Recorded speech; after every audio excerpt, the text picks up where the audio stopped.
बिस्मिल्लाहिर्रहमानिर्रहीम अस्सलाम वालेकुम। Welcome back to my YouTube DM medicine tip channel. I hope viewers के सब दोस्त खैरियत से होंगे। आज एक नई मेडिसिन के साथ आपकी खिदमत में हाजिर हूँ। आज का हमारा टॉपिक है सेफ्रीनेक्स सिरप के हवाले से। आज हम इस वीडियो में डिस्कस करेंगे सेफ्रीनेक्स सिरप के यूजेस के बारे में, इसके बेनिफिट के बारे में, इसके डोजेस के बारे में, इसके तरीका इस्तेमाल के बारे में। तो आपका कीमती टाइम जाए के बगैर वीडियो को शुरू करता हूँ। वीडियो शुरू करने से पहले हमेशा की तरह एक छोटी सी रिक्वेस्ट है, अगर आप हमारे चैनल पर न्यू हैं तो चैनल को सब्सक्राइब कर दें, वीडियो को लाइक कर दें। तो सबसे पहले अगर हम की ब्रांड नेम की बात कर लें तो सेफ्रीनेक्स के नाम से और मेडिकल स्टोर में आपको बासानी मिल सकता है। और अगर हम इसकी कंपोजिशन या फार्मूलेशन की बात कर लें तो सिफ्रेडिन इसमें मौजूद है 125 mg पर 5 ml। और इसकी अगर हम बात कर लें फार्मा की तो बोश फार्मा की प्रोडक्ट है, बहुत ही अच्छे फार्मा है, बोश फार्मा की प्रोडक्ट है। 90 ml में आपको हर मेडिकल स्टोर में बासानी मिल सकती है। इसमें 125 mg और 250 आती है, तो 125 mg के ऊपर आज हम रिव्यू करेंगे। अगर हम इसकी प्राइस की बात कर लें तो 170 रुपये में आपको हर मेडिकल स्टोर में बासानी मिल सकती है। तो इसकी अगर हम डिटेल यूज़ की बात कर लें कि इस सिरप को किन कंडीशन में यूज़ करते हैं, बेसिकली एक एंटीबायोटिक सिरप है और बैक्टीरिया से होने वाले जो जरासीम होते हैं स्किन में हो जाएं, चेस्ट में हो जाएं, उनको ख़त्म करने के लिए बहुत ही यूज़फुल है। एंटीबायोटिक सिरप का काम यही होता है कि जिस्म में एंटीबॉडी में कहीं पर भी इन्फेक्शन हो जाए, जरासीम हो जाए, बैक्टीरियल इन्फेक्शन हो जाए, किसी भी किस्म का इन्फेक्शन हो जाए, और उसको ख़त्म करने के लिए बहुत ही यूज़फुल होता है। तो बेसिकली अगर हम इसकी बात कर लें तो ज़्यादातर ये स्किन डिजीज़ में ज़्यादातर इस्तेमाल करते हैं।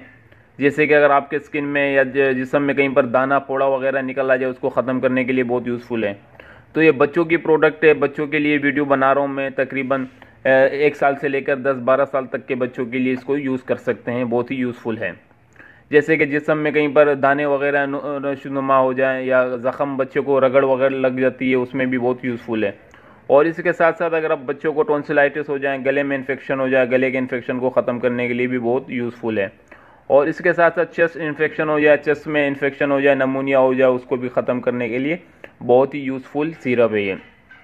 ज़्यादातर इसको यूज़ करते हैं जिस्म में कहीं पर इन्फेक्शन हो जाए, दाने वगैरह नबूदार हो जाए और पीप वाले दाने हों, फंसे हों, तो उसको ख़त्म करने के लिए बहुत यूज़फुल है।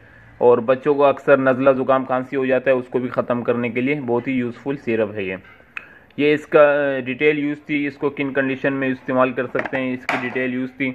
और इसके साथ साथ अगर हम इसकी डोजेस की बात कर लें, सबसे पहले अगर हम इसकी तरीका बनाने की बात कर लें कि इसको कैसे तैयार करते हैं, तो आपको बेसिकली ये निशान नज़र आ रहा होगा, ये आपको निशान नज़र आ रहा है तीर का, यहाँ तक इसमें पानी डिजोल्व करते हैं और इसको तैयार करते हैं, अच्छी तरह हिलाना होता है।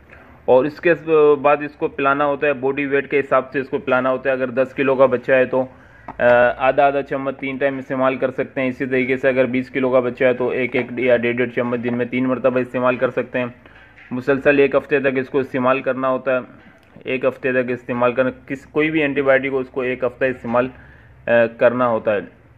तो अगर आप बहुत ही इफेक्टिव है ये, बहुत अच्छे रिजल्ट हैं इसके। किसी भी किस्म के ज़ख़म हो जाए, इन्फेक्शन ज़ख़म हो जाए, इन्फेक्शन डिजीज़ हो जाए, बैक्टीरियल हो जाए, कान के पास ज़ख़म हो जाए, नाक में दाना निकल आ जाए, माथे में ज़ख़म हो जाए, पाँव में ज़ख़म हो जाए, पूरे जिस्म में कहीं पर भी अगर आपको चोट लग जाए, ज़ख़म हो जाए, तो बेसिकली ये बच्चों के लिए वीडियो थी। और इसको बड़े अगर पिए तो बड़ों के लिए कैप्सूल अवेलेबल है। इंशाल्लाह नेक्स्ट वीडियो मेरी कैप्सूल पे होगी। आज तक के लिए इतने था। उम्मीद करता हूँ कि वीडियो आपको पसंद आई होगी। अगर वीडियो आपको पसंद आए तो वीडियो को लाइक कर दें और चैनल को सब्सक्राइब कर दें। इंशाल्लाह नेक्स्ट वीडियो में मुलाकात करेंगे। आज तक के लिए इतने था। अल्लाह हाफिज़।